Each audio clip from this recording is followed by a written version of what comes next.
திடீர்னு காங்கிரஸுக்குள்ள குழப்பம் விளைவிக்கிற ஒரு பேர் வந்து இப்போ எல்லாருக்கும் திடீர்னு ஒரு பரிச்சயமாக இருக்குது. திமுக கூட்டணியில் காங்கிரஸ் வந்து ஸ்ட்ராங்காக இருக்குது, இந்த முறை 60 சீட்டு வேணும், ஆட்சியில் பங்கு வேணும்னு கேட்குறாங்க. அது அவங்களோட உரிமை. ஒரு இந்திய அளவில் ஒரு மிக பெரும் நல்ல தலைவராக இருந்தால் இந்நேரம் பிரவீன் சக்கரவர்த்தியை தூக்கி அடிச்சிருக்கணும்.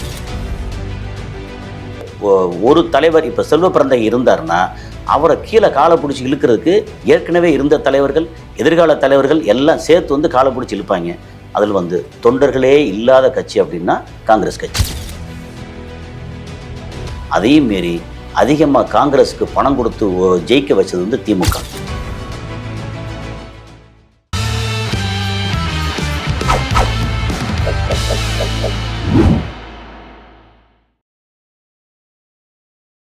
நேயர்களே, இன்றைக்கு தேர்தல் காலம் நெருங்கி வருகிறது. தமிழக அரசியல் எஞ்சிய 2 மாதங்கள், 50 நாட்கள் மட்டும்தான்.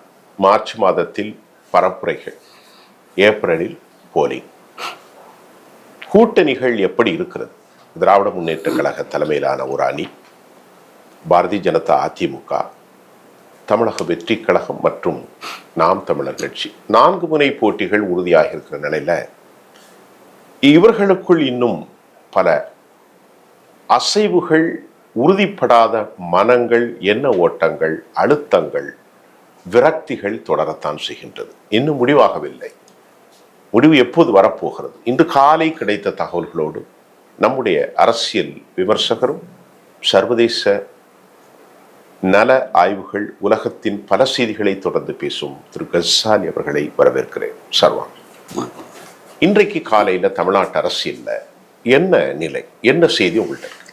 இன்னைக்கு வந்து மொத்தத்துக்கு குழப்பமான ஒரு சூழல் வந்து நிலவுகிறது. ரொம்ப முக்கியமாக வந்து முதல்ல எடுக்க வேண்டியது இந்த திமுக கூட்டணி, அதில் இருக்கிற காங்கிரஸ். அதை பற்றி பேசினா தான் இந்த குழப்பத்துக்கான முக்கியமான விஷயம் தெரியும். என்னென்னா, இங்கே வந்து ஒரு 5 குழு வந்தாங்க, திமுகவோட வந்து பேசினாங்க. காங்கிரஸ் ஏற்கனவே ரொம்ப இன்டாக்டாக தொடர்ந்து வந்து 4 எலெக்ஷனில் வந்து தேர்தலில் ஜெயிச்சுட்டு இருக்காங்க. இந்த கூட்டணியில் பெருவாரியான வெற்றி அடைஞ்சிருக்காங்க. அப்புறம் எதிர்கட்சியில் இருக்கிறவங்க வந்து அவ்வளோ ஸ்ட்ராங்காக இல்லை. அப்படின்ற சூழலில் திடீர்னு காங்கிரஸுக்குள்ளே குழப்பம் விளைவிக்கிற ஒரு பேர் வந்து இப்போ எல்லாருக்கும் திடீர்னு ஒரு பரிச்சயமாக இருக்குது. அவர் வந்து பிரவீன் சக்கரவர்த்தி. எப்படின்னா, இப்போ இருக்கிற இந்த டிஜிட்டல் வேலில் சிலர் வந்து திடீர்னு வைரல் ஆவாங்க. குமாபட்டிக்கு வாங்க அப்படின்னு ஒருத்தர் சொன்னார்னா அவர் வைரல் ஆகிறார். அப்புறம் அடே மூதி அப்படின்னு ஒருத்தர் வந்து ஜிபி முத்துன ஒருத்தர் பேசினா அவர் வைரல் ஆகிறாரு. அப்புறம் வந்து என்ன நிலைமை கட்டுக்குள் இருக்கிறதா அப்படின்னு கேட்டால், நிலைமை கட்டுக்குள் இருக்கிறதா இல்லையா, நான் காட்டுக்குள் இருக்கிறேன் அப்படின்னு ஒரு சின்ன பையன் வந்து ஒரு வீடியோ போட்டால் அது பயங்கர வைரல் ஆகுது. இந்த மாதிரி பிரவீன் சக்கரவர்த்தி இன்றைக்கி வைரலாக இருக்கிறார். என்னென்னா, கட்டுச்சோத்துக்குள்ள பெருச்சாளி மாதிரி இந்த திமுக கூட்டணியில் காங்கிரஸ் வந்து ஸ்ட்ராங்காக இருக்குது அப்படின்ற இடத்துல சீட்டு பேரங்கள் நடக்கலாம். இவங்க வந்து போன முறை 25 சீட்டு வாங்கி 18 பேர் ஜெயித்தாங்க. இந்த முறை 60 சீட்டு வேணும், ஆட்சியில் பங்கு வேணும்னு கேட்குறாங்க. அது அவங்களோட உரிமை. ஆனால் அந்த உரிமை வந்து உள்ளுக்குள்ளே கேட்குறத விட்டுட்டு உள்வீட்டு விவகாரத்தை தெருவில் வச்சு சண்டை போட்டால் பேசுனா என்ன ஆகும்? ஊர் பூரா வேடிக்கை பார்க்கும். அந்த மாதிரி இவர் பிரவீன் சக்கரவர்த்தி யாருடைய தூண்டுதலின் பேரோ, யாரோ பெரிய அழுத்தத்தில் அல்லது பெரிய அளவுக்கு பணம் வாங்கிட்டோ அல்லது வேறு வசதிகளுக்காகவோ அல்லது ஏதோ சம்திங் அவர் வந்து விஜயை போய் பார்த்துட்டு இருக்கிறார். அப்புறம் பிரவீன் சக்கரவர்த்தி விஜயை பார்க்குறாருன்னா அதை வந்து ராகுல் காந்தி ரசிக்கிறார். அப்படின்னா ராகுல் காந்தியுடைய ஒப்புதலோடு தான் இப்போ நடந்துக்கிட்டு இருக்கு. ஆனால் அதே நேரத்தில் இங்கே தமிழ்நாட்டில் இருக்கிற தலைவர் வந்து செல்வ பிறந்தகை என்ன சொல்கிறார் வந்து, அது அவர் தனிப்பட்ட விஷயம், அதுக்கும் காங்கிரஸ் கட்சிக்கும் சம்மந்தமே இல்லை, நாங்கள் வந்து ரொம்ப ஸ்ட்ராங்காக கூட்டணியில் இருக்கோம் அப்படின்னு அவர் சொல்கிறாரு. செல்வ பிறந்தகை அதை விட ஒரு வார்த்தை சொல்லியிருக்காரு, இவர் பாஜகவின் குரலாக பேசுகிறார். ஆமா, அது முக்கியமான வார்த்தை.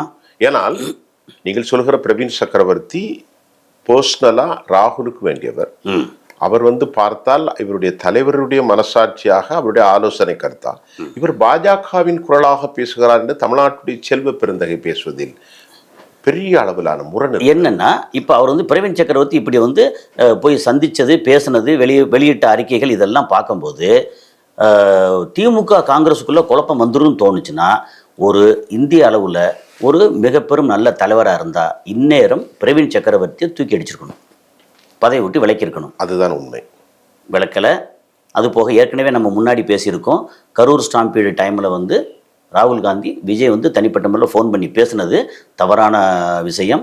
அப்புறம் இந்த 5 பேரில் வந்து போய் நான் டீ சாப்பிட போனேன்னு சொல்லி அவரை போய் பார்த்தது, இப்போ இவர் போய் தனிப்பட்ட முறையில் பார்க்குறது, இப்போ வந்து ஜனநாயகன் ஆடியோ ரிலீஸில் அவருக்கு வந்து விஐபி எம்ஐபி பாஸில் வந்து கொடுத்து அவர் சொன்ன இடத்துல ஒரு 4 பேருக்கு டிக்கெட் கொடுத்து பர்சனலாக கொடுத்து அனுப்பிச்சி விட்டு இவருக்கு கொடுக்குற முக்கியத்துவம் இதெல்லாம் சேர்த்தா காங்கிரஸை வந்து தாவேகாவுக்கு கூட்டு வரணும் அப்படிங்கிற பெரிய அஜெண்டா. அந்த அஜெண்டாவுக்கு பின்னாடி இருக்கிறது பிஜேபி ஆர்எஸ்எஸ் முக்கியமான அஜெண்டா. ஏன்னா இப்போ பிஜேபி இதாக தான் ஓவராலாக பேசும்போது பிஜேபி ஏடிஎம்கே வந்து ஓரளவு ஜெயிக்கணும் அப்படின்னு சொல்லியாச்சுன்னா திமுக கூட்டணி வந்து கலகலத்து போகணும். அதில் திருமாவளவனை வந்து ஒன்றுமே செய்ய முடியல. அது ஒன்றும் பண்ண முடியாது. ஒன்றும் பண்ண முடியாது. அவர் இயற்கையாக சொல்லிட்டார். அவர் அன்னைக்கே சொல்லிட்டார், நான் இங்கே இருக்க வரைக்கும் தானே எனக்கு கண்ணியமும் மரியாதையும். அதாவது எப்படின்னா இப்படி இருக்குவதுதான் திருமா இன்றைக்கும் நிலைத்திருக்கு. ஆமாம், 50 சீட்டு வாங்கி 48 டெபாசிட் போய் 2 இடத்துல வந்து தோத்து போகிறத விட எனக்கு வந்து 10 சீட்டு வாங்கி இல்லை 8 சீட்டு வாங்கி நான் 5 6 எம்எல்ஏக்களோட நான் போகிறது வந்து எனக்கு மரியாதை அப்படிங்கிற இடத்துல அவர் இருக்கிறார். அவரோட புரிதல் வந்து ரொம்ப தெளிவாக இருக்குது. ஆனால் அந்த இடத்துல ரவிக்குமார் இல்லையோ? அது உள்ளுக்குள்ளே சில முன்ன பின்ன முரண்பாடு வரும். இன்னொன்று, எல்லா இடமும் எல்லா விரலும் ஒரே மாதிரி இல்லை.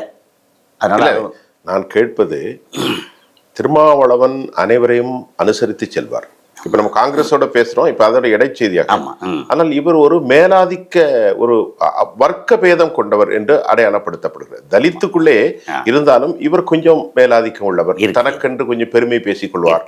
ஒரு கல்வியராக கொஞ்சம் கொஞ்சம் ஒரு மிதப்பு உண்டு இருக்கு. என்னன்னா தன்னோட சொந்த ஜாதியிலிருந்து ஒரு சாதாரண வந்தா அவங்கள வந்து இன்னும் தாழ்த்தப்பட்டவங்களா பார்க்குற மனப்பான்மை வந்து எல்லா ஜாதியிலும் உண்டு, எல்லா மதத்திலையும் உண்டு. அது வர்க்கபேதம்.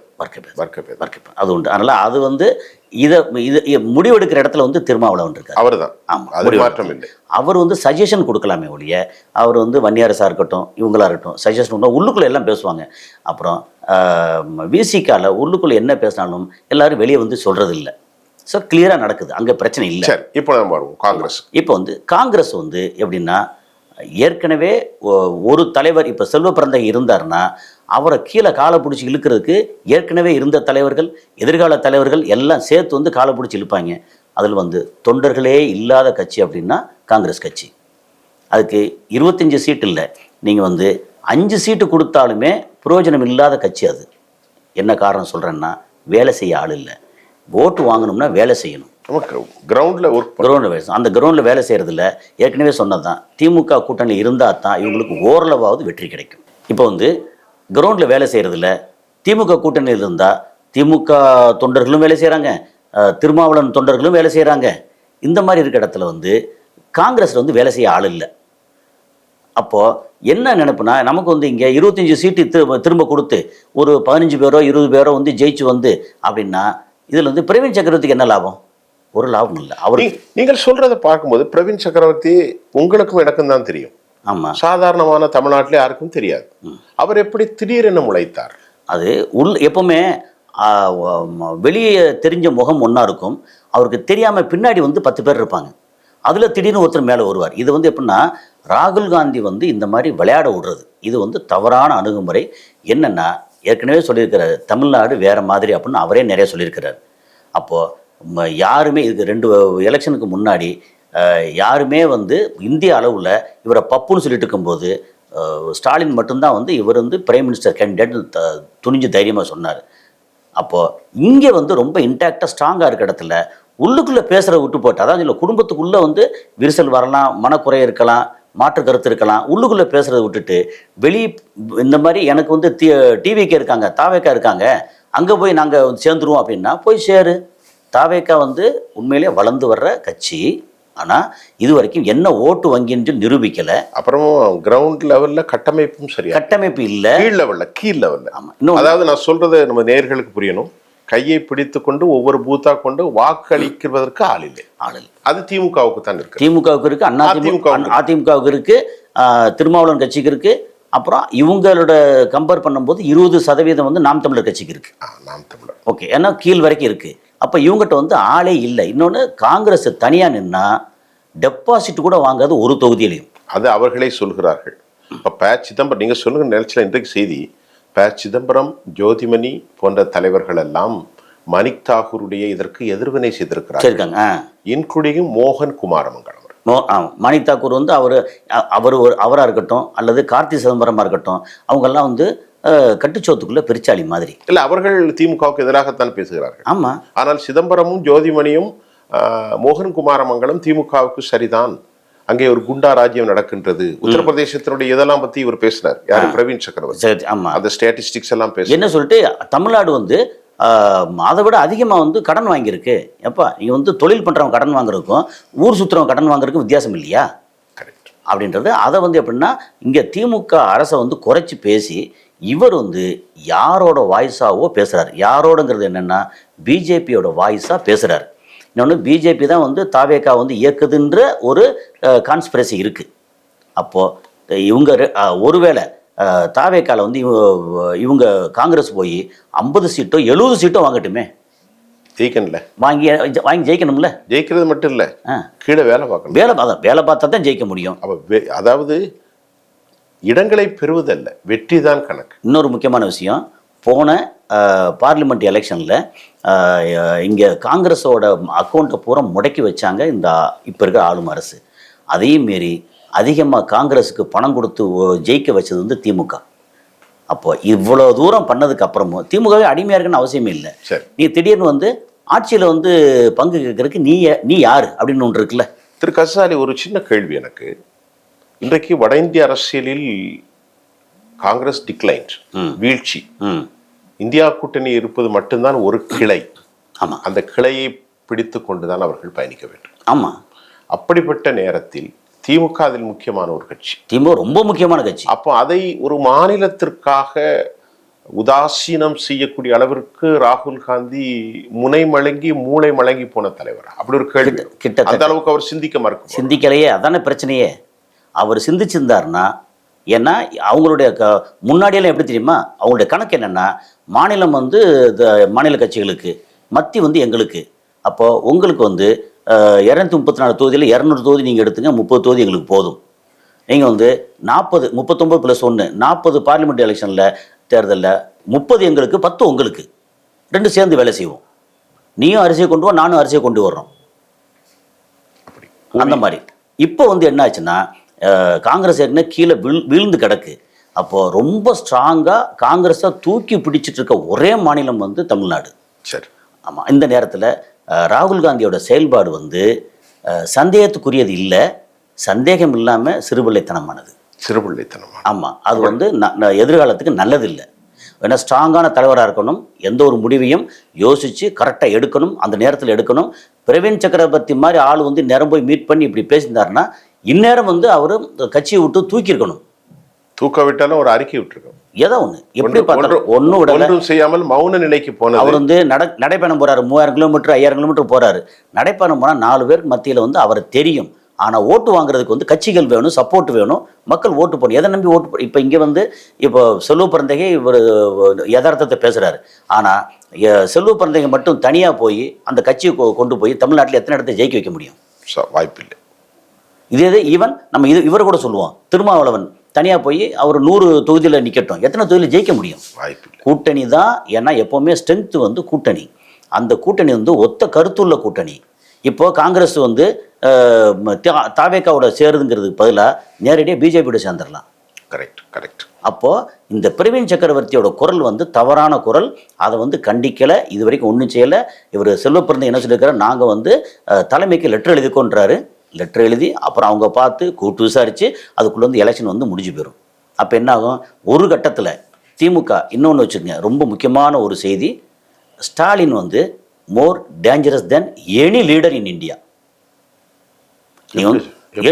என்னன்னா அமைதியாக இருக்கிறாரு, ஆனால் வேலை நடக்குது. இப்போது காங்கிரஸை வந்து கரெக்டாக அமைதியாக ஒரு விஷயம் பேசவே இல்லை, தாவேக்கா பற்றி பெருசாக பேசலை, அமைதியாக இருந்து லாஸ்ட் மினிட்ல தேமுதிக அப்புறம் ராம்தாஸோட பாட்டாளி மக்கள் கட்சி இவங்க எல்லாத்தையும் சேர்த்துட்டு காங்கிரஸை கழட்டி விட்டாருன்னா காங்கிரஸ் தெருவுக்கு போக வேண்டியதான். அப்படி ஒரு சூழ்நிலை வரும். இந்தியா கூட்டணி வந்து அதோட உடஞ்சிரும். இப்போ டிஎம்கே இல்லை அப்படின்னா இந்திய அளவில் வந்து மொத்தத்துக்கு உடஞ்சிரும்.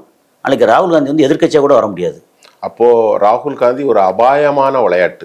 இந்த விளையாட்டு தவறான விளையாட்டு. எங்கே விளையாடுறதுன்னு இருக்குல்ல, அவருக்கு வந்து உண்மை இத்தனை வருஷமாக இவ்வளோ தூரம் காங்கிரஸ் வந்து கீழே இறங்கி போனதுக்கு ராகுல் காந்தியோட சரியில்லாத நடவடிக்கை தான் காரணம்ங்கிறது இப்போதைக்கு புரியுது, நமக்கே புரியுது. சிறுபிள்ளைத்தனமான அபாயகரமான அப்போ பப்புன்னு சொல்லி சொன்னாங்க இல்லையா, அது வந்து உண்மைதானோ? இது நம்ம சொல்றது வந்து எப்படின்னா, காங்கிரஸ்காரங்களை இது சம்மந்தப்பட்டவங்கள, ராகுல் காந்தியை வந்து விரும்புகிறவங்கள, ஏன்னா எனக்கு வந்து பர்சனலாக ராகுல் காந்தி ரொம்ப பிடிக்கும்.